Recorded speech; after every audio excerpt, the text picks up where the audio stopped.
why we want to have this class. Why do we want to handle God's Word well? Why we have hermeneutics. But the question is, what is hermeneutics? I know a guy at church, when I mentioned it one time, he says, yeah, what are those little bugs, the little hermeneutics? I'm like, okay, I think you missed the point of what that is, but why don't we define what is hermeneutics? What does that mean? Because it's a word we're not familiar with. We don't use it a lot. So let's look at it. So first off, let's look at where it comes from. This is a sort of a biblical usage. And the word that we have translated hermeneutics comes from the Greek verb hermeneuo and the noun hermenia. If I'm pronouncing those correctly, I apologize. I'm very bad at pronouncing Greek words.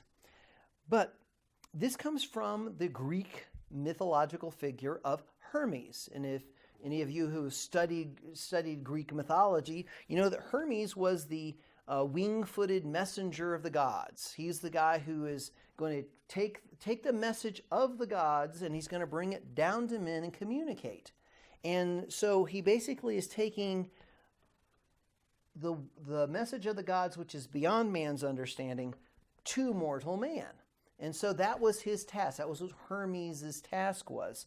And so this term basically developed the idea of being one who could interpret between God and men, and then more generically came to be the understanding of language, or explaining things, or to translate from one language to another language. So it became either interpretive or translative, the two usages it was generally there. So in the Bible, when it talks about hermeneuo or hermenea, it basically says, I'm going to take what is spoken from God and I'm going to help men understand it. So that's basically where we get the idea of hermeneutics. In other words, it's the process of taking God's word, what God has said, and bringing it and explaining it and presenting it and communicating it to men. So that's what this whole, if you will, whole class is about. How do we do that? So a working definition, though, and so that's where the Greek and where the term comes from, but a working definition, how would we really define that process? What would we say it is? Anybody got an idea of how we would do that in a working definition? Is it just our opinion? What is it? Anybody have an idea? Just trying to be accurate with what you read? Trying to be accurate about what you read? Yeah. And when we do that, when we read anything, what are some of the things that we can say about that? Is there something valuable about that? When we just read our English, I mean, what I'm reading here, I'm explaining things, right? I'm trying to explain things. So are there any rules that we could follow? Is there any rules in grammar or anything like that?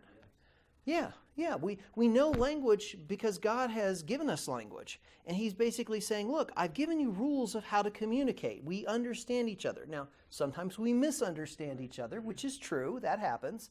But in general, when one person is speaking to another or writing something to another, we can, through rules of grammar, if you will, the science of linguistics, if you will, we can understand what somebody's saying.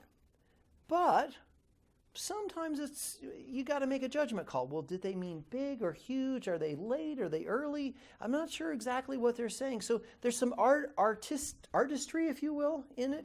How I take the tools that I have, what I heard, what I saw, and how do I apply it? When somebody pauses and looks up the sky, does that mean that they're confused? Does it mean that they're praying? What does it mean? So there's some judgment calls that have to be made. And so if we look at a working definition of hermeneutics, it is both the science, because we know God has given us rules to communicate with, and the art. In other words, sometimes we have to kind of go, what was he really trying to get across there? Especially since we're not getting to hear it. It's just in a written form. So the science because of rules, and the art because there's varying degrees of application and, if you will, skill.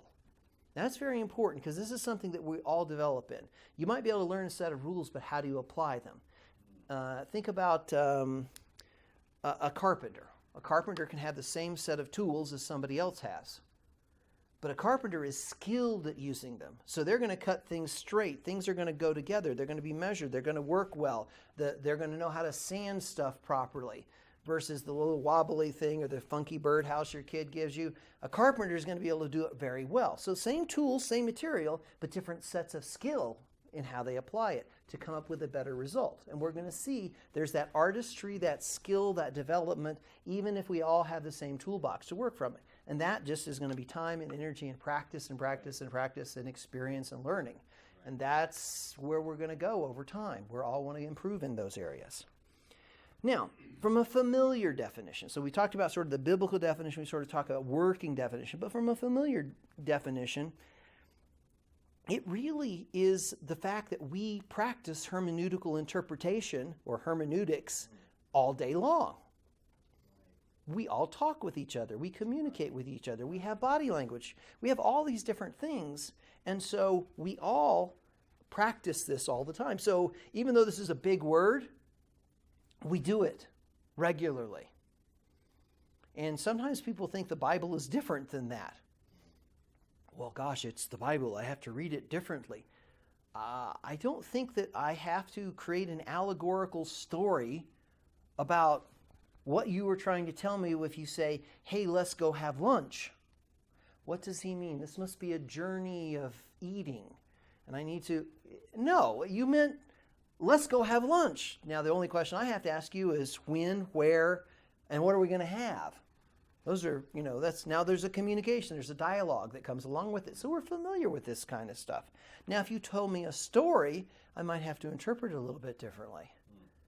What is he really trying to say? What is she trying to communicate with me? So stories are something you have to understand. Is there a message behind it? So again, we use these skills all the time in our life. And the challenge that we get with the Bible is we don't get some of those nonverbal things. Because as I'm speaking, you're watching my facial expressions. If you cut my hands off, I couldn't talk. You'd be like, okay, I don't know what I'm saying because my arms are cut off. Body language, voice inflection, intonation, how we carry ourselves, the energy levels. That's one of the problems that we have because wouldn't it be great to hear Jesus speak and you would see and hear and sense? Same thing with Paul. Well, we have God's word spoken through his son, but it's on the written page. And so we have to be very careful to say, what is going on here? What has been written and communicated to us? But that's something we do all the time. So we need to realize that though hermeneutics comes from a big Greek word, and there's an art and a science with skill that it's applied, we do it all the time. So if you do it all the time, you should be able to do the same thing with the Bible. There may be some specific things you have to take into consideration, and those are some of the things we're going to be talking about in the class, of course.